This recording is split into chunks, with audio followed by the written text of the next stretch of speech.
കേരള ഭരണം UDF പിടിച്ചടക്കുമെന്ന് പറയുമ്പോഴും തൃശ്ശൂരിലെ ജനവിധി നിർണായകമാകും. കാരണം കഴിഞ്ഞ 2 നിയമസഭാ തെരഞ്ഞെടുപ്പിലും UDFന് ഒരു സീറ്റ് വീതം നേടാനാണ് സാധിച്ചത്.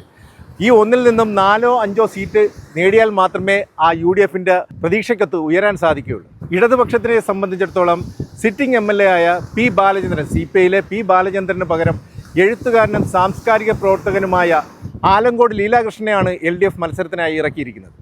യൂത്ത് കോൺഗ്രസിലൂടെ വന്ന് മുഖ്യധാരാ രാഷ്ട്രീയത്തിലെത്തിയ രാജൻ പല്ലരാണ് UDF സ്ഥാനാർത്ഥി. കുറച്ചു കാലം അദ്ദേഹം തൃശ്ശൂർ മേയർ കൂടിയായിരുന്നു. കഴിഞ്ഞ സ്വയംഭരണ സ്ഥാപനങ്ങളിലേക്കുള്ള മത്സരത്തിൽ 39 വാർഡിൽ നിന്നും 24 വാർഡ് കോൺഗ്രസിന് പിടിച്ചെടുക്കാൻ സാധിച്ചത് അവരുടെ ആത്മവിശ്വാസം ഉയർത്തുകയാണ്. അതുപോലെ തന്നെ കോൺഗ്രസിലെ മുതിർന്ന ലീഡറായ കെ കരുണാകരനെ തൃശ്ശൂർ സഹായിച്ചിട്ടുണ്ട്. പക്ഷേ അതുപോലെ അദ്ദേഹത്തിൻ്റെ കുടുംബാംഗങ്ങളെ സഹായിച്ചില്ല.